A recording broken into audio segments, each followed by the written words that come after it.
Hello again, Sandwich. I'm Greg Anderson. As we do in every contested race in town, Sandwich Community Television works tirelessly to peel back the rhetoric, explore what each candidate has to offer, and provide it to you. And that's what we're going to do today with the Sandwich Planning Board. Candidate Jack Casali. He's my guest, and he's next on Meet the Candidates.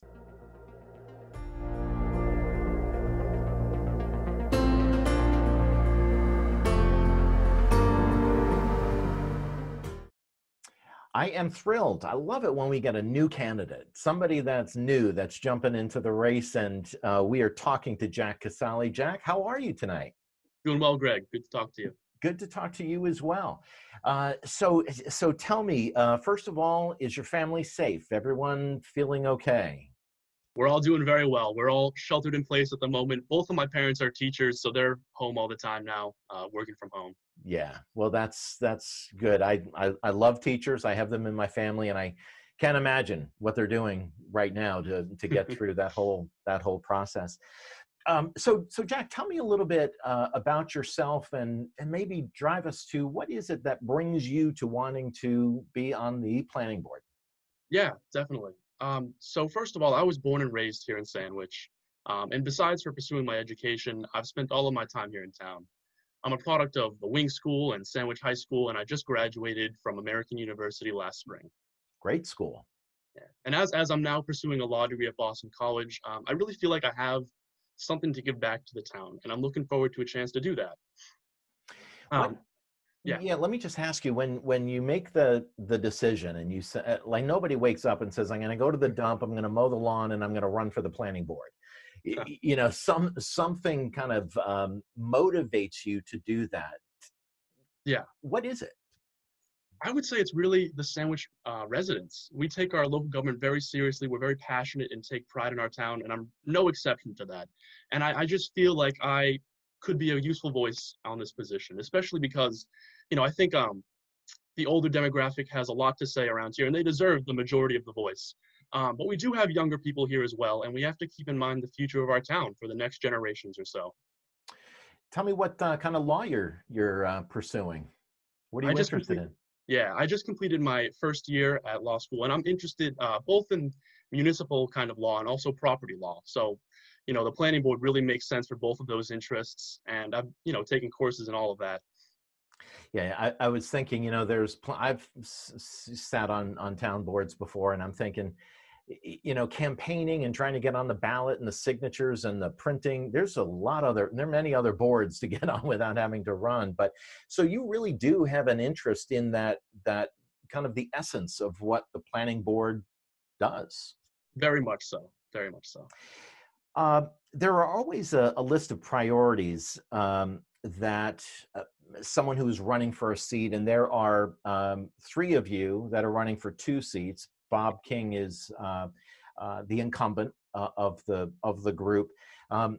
So as you go to a desire to sit on that planning board, what are your priorities? What are the things? And I know that I've seen some of the highlights, and we're going to really talk to the detail, but tell me what your priorities are in being on that board. I think the two main objectives that I would seek if I was on this board are to support our local businesses and to preserve our historic roots. And just to start with the local business ideas, I know I was quoted by the Enterprise the other day by saying Sandwich could be a hub of local business. I just want to clarify what I meant by that. Hub is probably too strong of a word. I don't want to see Sandwich become something like Hyannis or anything like that. We appreciate being a quiet, historic little town. But what I do mean by that is I'm interested in maybe clearing the way for land development, especially south of Route 6. I feel like the general sentiment around town is that we can build our local businesses in this area without interfering with our historic charm. And I'd look into ways to make that happen. For example, something that I'd want to support is maybe a development plan that would almost resemble something like a smaller scales Mashpee Common. Mixed use zoning laid out in a quaint little, New England kind of style town square, and just filled with businesses that would draw from our heritage and embellish our town's reputation. When you say you wanted to clarify the hub reference, did you get any backlash on that? Did you? No, no, I didn't like that quote myself. I was like, this gives the wrong idea. I didn't want people to think what I Got it. thought when I read that. Got it. Okay. Um, when I look at, you're a young guy, and I like that you're talking about youth, and I remember interviewing Jack Stanton when he ran for office. There is something very invigorating about, for lack of a better phrase, fresh blood, fresh meat. Bring some new opinions, and the youth is really exciting when it comes to that. Therein lies the fact that, as with any new function that we take on, whether it's a new job or, geez, when you start a new class, there's always a learning curve. Yeah. What do you think your learning curve would be specifically if you were to win that seat on the planning board and you're sitting at your first meeting? Where's your learning curve? Right. I first want to point out that the board consists of a number of members. It's not just me making decisions. I'm collaborating with many people. And I think that the learning curve for me would just be understanding, the older history of the town that I myself have not witnessed, maybe 30, 40 years back, that a lot of other residents have. I understand my perspective and know where things could be going from what I have grown up in, the sandwich that I've grown up in. But I'm sure there's things that I missed along the way that other residents know about, and I want to be open to learning from them and seeing, I'm sure there are things that we've made mistakes in before that these older residents know about that I am not aware of. So I need to be open to their perspectives. The the getting the word out, letting people know that you're running. How have you been doing that? And oh, by the way, we have a pandemic going on. Yeah. Oh my How, God, crazy. yeah. How you doing with the candidate the campaign? Largely on Facebook. I've really had a lot of great discussion on my Facebook page. People take it seriously. They want to know what I think about the issues, and I've tried to be as up to date with that as possible and give thoughtful, informative answers. And that's been useful. I'm really not sure how far the Facebook pages go around town, but Sandwich News is a useful tool. I posted in there a couple of times some of my ideas. But that's really the way to go right now. Nobody wants somebody going around shaking hands or, holding signs in front of Stop and Shop right now. That's not going to happen. You look like a nice guy, but get off my lawn. Exactly. Exactly. Let's talk a little bit about the current board. You're in law school right now. You're in school. Everything is graded. How would you grade, being candid, how would you grade the current board as it sits today? I think the board as it sits today is focused more on historic preservation. It's taking more of a passive role than this board is capable of. And that's not to say that that's a bad thing. Sometimes that's the role that this board should have. But like I pointed out, I feel like, especially the younger sentiment in town, is that there is definitely room to grow. And I would like this board to be a little more active, a little more encouraging of this kind of development that I think I would like to contribute. More business in town would be more tax revenue, more jobs for our people. And it would just, overall, I feel like it would help the charm of Sandwich and keep us alive the next couple of years more so. And I think that the planning board in general maybe should just be a little more active there. So explain that for me, because I'm thinking about the actual function of the planning board. Mm-hmm. The way I read it, it is basically checks and balances. It is doing the research, doing the homework, if you will, and the review of things that apply to planning and development in town, and forward any bylaws or any recommendations to the town for you and me to vote on that. I'm intrigued at your thinking, intrigued that it can do a lot more than it's doing, or play more of an active role. Can you explain that to me a little bit? Yeah, I'm talking more in terms of suggestions to the Zoning Board of Appeals, or just in general, making it known through the amendments that we passed, the projects that we passed, that, hey, look, Sandwich is interested in growing. We have more potential here. And I think, so we review plans. We would review plans on certain areas in town. And the major function that we would have is to really understand what the plan is, how it will affect these areas. And I am very interested in getting more input just from people around those areas, especially the local business owners, and seeing, how could they affect this new development? What could be planned to make it better for them? I want to get it across that I want to be a voice for those kind of people more than I'm saying that I'm going to come in and make all these businesses. I'm saying that I'm a voice for that kind of production. You said on Facebook that Sandwich, quote, Sandwich needs a new voice on the Sandwich Planning Board with the skills, local ties, and vision needed to grow our town's growth. Mhm. What skills are lacking right now? I'm not sure I would use the word lacking.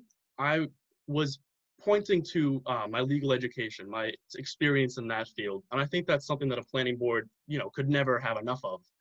The board deals extensively with these zoning bylaws, interpreting them and applying them to future projects.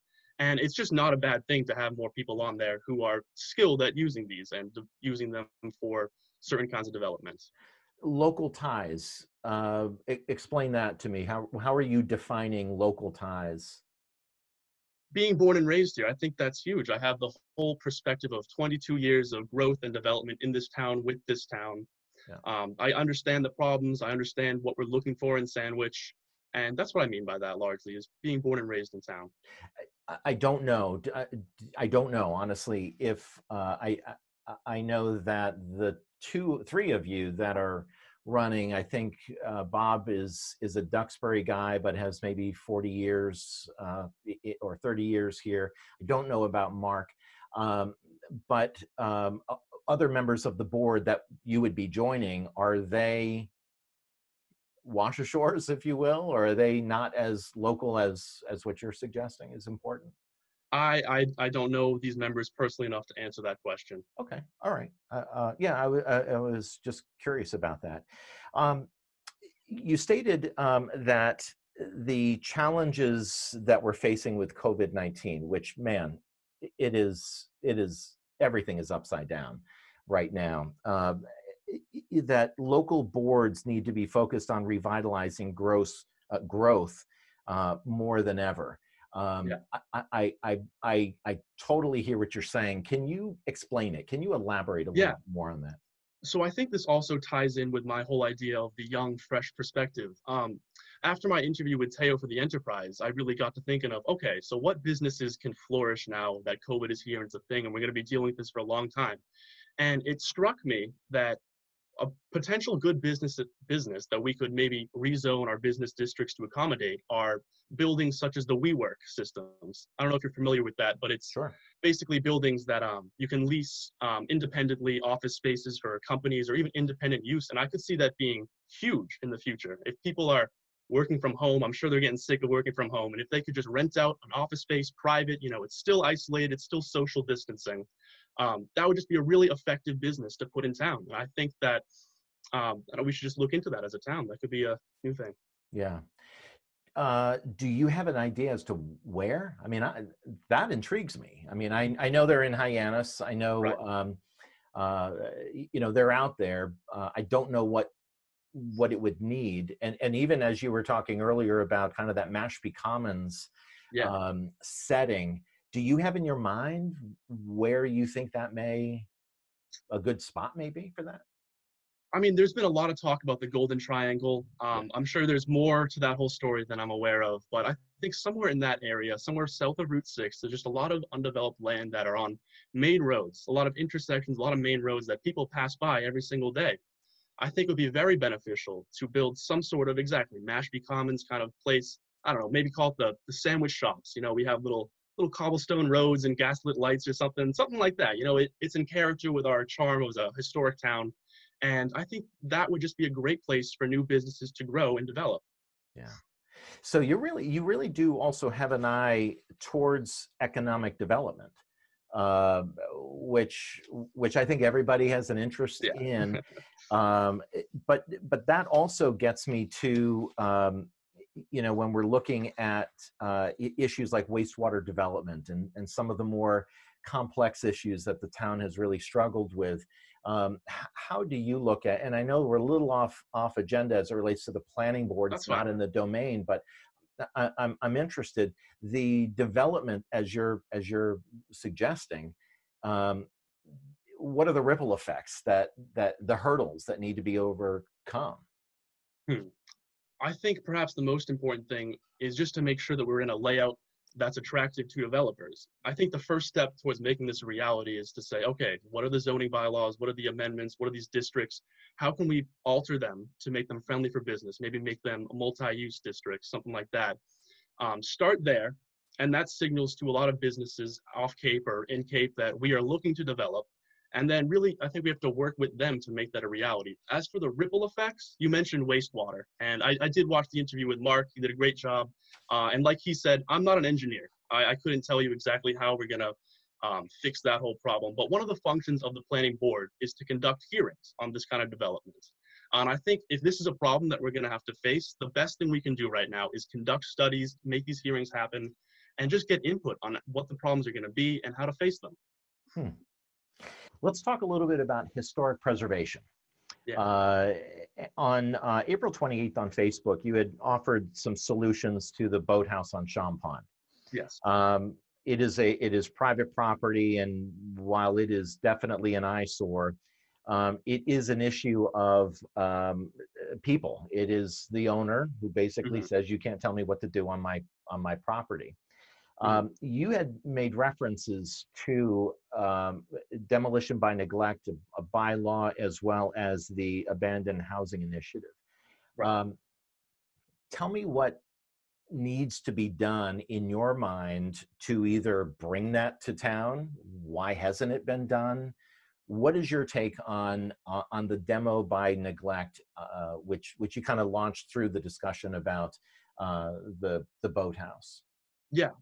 Well, I got that idea actually from the video that you had done on the boathouse. It was mentioned, I think, by Lisa Hassler, and I actually had a conversation with her shortly after, and I wanted to know more of the history there. And it wasn't conclusive. I'm not sure how much action the town has taken considering this bylaw.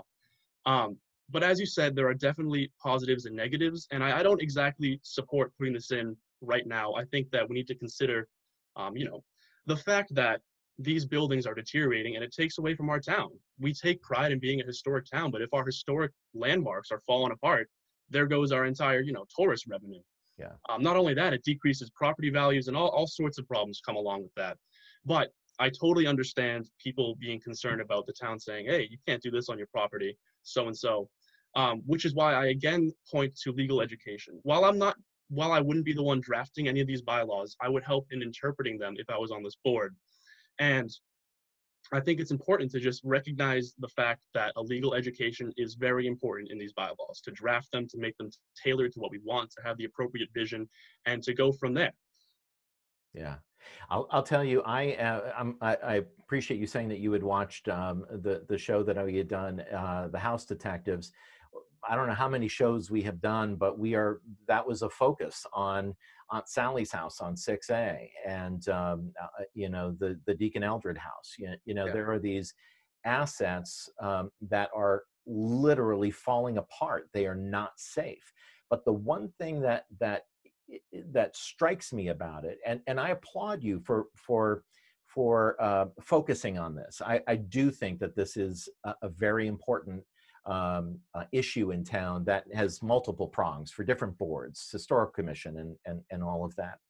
But if you drive by all of these homes, Aunt Sally's house as an example out on 6A, there's no gate around it. There's nothing that is protecting a couple of knuckleheads from going in there and poking around and getting injured. That becomes enforcement. That becomes who's actually going to write that not warrant, but that you know what I'm saying, write that ticket to say, hey, look, this isn't cool. You can't do that. So if we enacted a bylaw of demolition by neglect, we still have an enforcement issue. Have you given any thought to that enforcement issue as part of the big picture? I was really more advocating for a conversation about this. I think that that's definitely a concern that needs to be brought up. I didn't focus my research about law enforcement regarding that. But I do want to say also that there are many historic towns in Massachusetts that have this bylaw. Lexington, Plymouth, Newton, they all have something like that. And what these towns have in common, well, Lexington and Plymouth and us, is that we're historic landmarks. We are all probably very equally significant in terms of history. And I think it's something to say that the fact that those towns do have this bylaw and we don't, we should study them, see how they have executed it. And I bet they, if we looked into how Plymouth administered their demo by neglect bylaw, it's something similar to that, we could learn how to answer that question. Yeah. I'm interested. I don't want to ask your age because that feels inappropriate for some reason. But uh, when you look at your time growing up here in Sandwich, it is relatively recent compared to some of those that have been in town for decades. Um, how have you seen these homes and this issue of dilapidated, abandoned homes in town? Has it, in your mind, has it gotten worse over the years? Has it, like, I didn't grow up here. I'm just curious. I mean, as a kid, I didn't really notice these homes, but I think the best example of deterioration in town could be the Wing School. And I even went to the Wing School and I recognized the fact that something needs to be done with that building. I think we're taking a more proactive step as a town and figuring out, the next step there. I think senior housing is the big idea, and that sounds great. But yes, the more that I look at it now, the more I'm noticing that there are dilapidated buildings. And the thing is, the longer we don't address this problem and at least have some kind of town discussion, it's just going to keep getting worse. These buildings aren't going to fix themselves. They're going to keep getting worse. So have I noticed it? Definitely, now that I've been looking for, and I'm sure we're all going to notice it if we have a discussion. Yeah.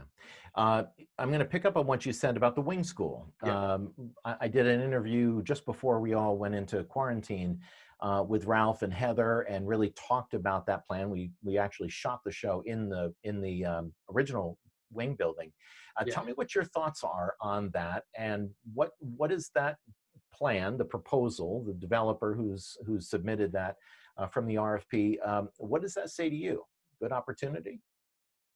Yeah, I believe that the senior center or the senior housing is a very good idea. That sounds fair to me. I know we have a larger senior population, and the fact is, these same people have paid for my public education through their taxes. I very much support giving back to them in a meaningful way, such as this. Hmm. The actual development, the phasing, the detail of the number of units, Mhm. the impact on that intersection. Are you feeling good about it as an actual development project in town? Um, so what's the concern that you're mentioning? The traffic coming in and out? I'm just looking at it from it as a development project. It's got three phases. Mhm. It's demolition. It's kind of reimagining that whole corner, Yeah. which has had some say, "Whoa, time out. That's a lot of stuff going on in the Right. village." Uh, I'm curious as to your thoughts as an actual project itself. Well, I think that something has to be done with this area. That whole land, it's a big, big article of land right in the middle of downtown. Um, and I support taking action to do something with that. It's not nice to walk or drive through and see the school falling apart. It's sad. And if there's something that can be done with that area, absolutely go for it. And it's such a big area, too, that a lot of the issues that you think might come out of this development might actually be very centralized and very private. And it might not actually affect the whole town as a whole. It might be very self-contained in there. Yeah. Have you had discussions with Ralph Vitaco, and what's your sense as to, because I've asked your challengers the same question. How's the planning department doing in your opinion? Well, I think they're doing the right thing by, pushing this whole project forward. And I think that maybe something else that the planning board could do, I'm not sure how much we have pushed this idea, but the Chapter 40B of our state statute talking about affordable housing. And I think this might be a good opportunity to look into that. I'm not sure what Ralph Pataco has said on this issue, but essentially that chapter would now allow our local zoning boards to, put in affordable housings into new development projects. And the percentage is between 20 and 25%. And I think that if we meet that quota, what happens is our town has a little more flexibility when it comes to affordable housing all over the place. And I see that being a problem, definitely affordable housing. And it's definitely better to be proactive on this and have that wiggle room that this bylaw would allow us to have, this state statute would allow us to have. So I would answer that question just by saying I would like to know Ralph's opinion on that and know what kind of action the town has taken, because Yeah, I would support that. yeah. Um, In the past, what has brought you to planning board meetings? Have you been on the opposite side of the table and presenting just as a an observer? What's your experience with the actual meetings themselves? I have not attended a planning board meeting. Okay, seen them on TV to at least. I did watch clips recently when I Yeah. decided to run and saw essentially what it was. They were talking a lot about the zoning amendments, and that was what really spurred me to think, hey, I could do this. I learned all about this material. Yeah. I haven't attended in person, but I did watch that, and I recognized that I could contribute to this office. Yeah. Town meeting. Are you one of those guys in there holding up Oh, the I'll be going cards? this year. I'll be going, absolutely. Yeah. Have you gone in the past? I'm thinking youth Yeah, and I'm learning. sure I have. I couldn't tell you exactly what year, but my parents are involved around town. I'm sure Yeah. I was there a couple of years. I couldn't tell you when exactly. Got it. Got it. Um, I always ask this question. Lights on the boardwalk. I know you came out No pretty. lights at the boardwalk. Yeah. Tell me about it. You came out pretty strong about I your did. opinions on it. So listen, I want to give our selectmen the benefit of the doubt. I'm sure they saw this project as, an opportunity that the town would really appreciate. Maybe I'm sure they thought of it as an overdue problem, and now we have a chance to fix it. But like I've said before, Sandwich takes its heritage very, very seriously, and affecting a major Sandwich landmark like this, essentially overnight. It was a very short period of time. I know there wasn't as much discussion on there as there should have been. And while I, for one, oppose the idea, I think overall, we all need to recognize that this is something that town takes seriously. We are passionate about this issue, and there should be a discussion here. How did you determine and I'm not as up to speed as you may be on the lights on the boardwalk discussion. When you say I'm looking at your words, it was kind of uh, a spur of the moment. Yeah, Uh, how, define that. What's the time frame that you're referring to there? it's at least what it came across to people who are not involved in these selectmen meetings. One day everything is fine, and then the next day I see on the Sandwich News Facebook page that the town approved it. This is going up, and that's that. And then I saw an explosion of comments, hundreds of explosions. I honestly can't name a single positive comment that I've seen for this idea. So I say overnight because, well, first of all, I don't think there'd be such a big backlash if the town had a chance to address this formally and had more time to talk about it.